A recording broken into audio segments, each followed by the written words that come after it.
जिस समय से ही ये लद्दाख का जो प्रोटेस्ट था उसने वायलेंट मोड़ लिया और बीजेपी के दफ्तर को जला दिया गया, उसी समय से एक तरह की मास पोस्टिंग बहुत ज्यादा ही पूरे सोशल मीडिया के ऊपर करी जा रही है। वो है कि ये जो लद्दाखी लोग जो प्रोटेस्ट कर रहे हैं या सोनम वांगचुक जो प्रोटेस्ट कर रहे हैं लद्दाख की ऑटोनॉमी के लिए, ये जो है एक एंटी नेशनल एलिमेंट हैं और इनको फंडिंग मिली है जॉर्ज सोरोस से। तो कुछ लोग इन्हें चाइना फंडेड बता रहे हैं, तो कुछ लोग इन्हें पाकिस्तान से फंडेड बता रहे हैं। और जस्ट आफ्टर इन सारी चीजों के सोनम वांगचुक को एनएसए लगाकर गवर्नमेंट ने अरेस्ट कर लिया और उनके अरेस्ट के बाद से ही पूरा ही सोशल मीडिया इस तरह की पोस्ट से फ्लड हो चुका है कि किस तरह से कहीं का ईंट कहीं का रोड़ा जोड़कर लोग सोनम वांगचुक को कभी एंटी नेशनल बता दे रहे हैं, तो कहीं वो चाइना से इनकी फंडिंग दिखा दे रहे हैं, तो कहीं पे इनको जॉर्ज सोरोस से फंडेड दिखाया जा रहा है। बट इवन दो हमारे पास क्लियर कट एविडेंसेस नहीं है कि सोनम वांगचुक जो है वो चाइना से फंडेड है, स्टिल लोग ऐसा कर क्यों रहे हैं?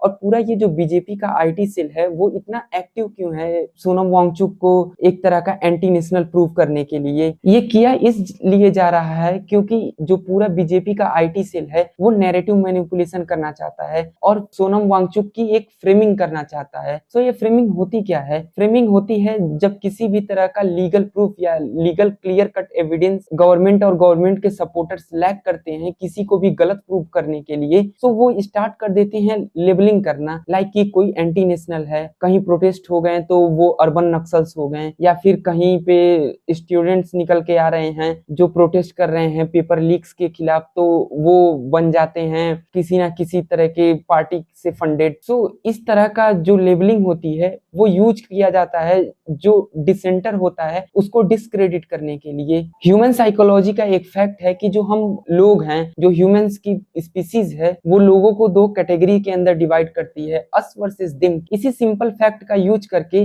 जो बीजेपी आईटी सेल है वो सोनम वांगचुक को एक तरह का थ्रेट दिखाना चाहती है अगेंस्ट पूरे नेशन के, rather than A critic with in the democracy. और इस पूरे मुद्दे के अंदर वांगचुक जो है वो एक विजिबल लीडर थे पूरे ही लद्दाख के प्रोटेस्ट के अंदर। इसी वजह से वांगचुक का यूज किया जा रहा है एज ए स्केपगोट, ताकि इस पूरे लद्दाख के कॉम्प्लेक्स इशू को ओवर सिंप्लीफाई करके वांगचुक एज ए विलन के रूप में प्रेजेंट किया जा सके। और ये जो फॉरेन हैंड थियरीज हैं like China supported, anti India, या फिर पाकिस्तान से फंडेड है या जॉर्ज सोरोस से फंडेड है, इस तरह की जो थियरीज हैं वो बहुत ही कॉमनली यूज की गई हैं पोस्ट कॉलोनियल एराज में बाय द गवर्नमेंट, उन लोगों को डिस्क्रेडिट करने के लिए जिनका ओपिनियन थोड़ा सा अलग था, गवर्नमेंट के सपोर्ट में नहीं था या फिर गवर्नमेंट के अगेंस्ट था। नोआम चॉम्स्की अपनी किताब मैन्युफैक्चरिंग द कॉन्सेंट में यही बताते हैं कि मीडिया और गवर्नमेंट जो है किस तरह से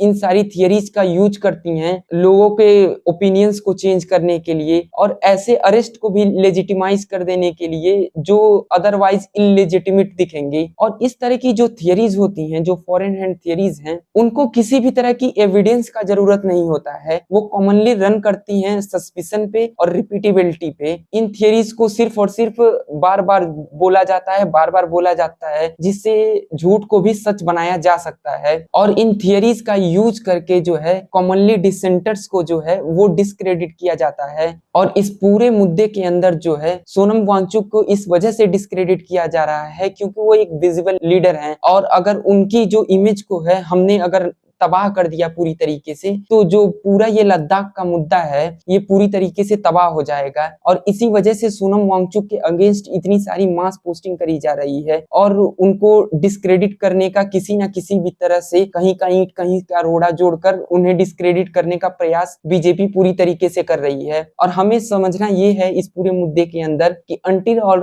अनलेस गवर्नमेंट हमें क्लियर कट एविडेंसेस दिखा दे जो ये प्रूफ कर रही हो कि जो सोनम वांगचुक वो किसी ना किसी तरह से एंटी इंडिया या एंटी नेशनल एलिमेंट से जुड़े हुए हैं, तब तक हमें इन बातों पे बिलीव नहीं करना है कि सोनम वांगचुक जो हैं वो किसी भी तरह से एंटी इंडिया हैं।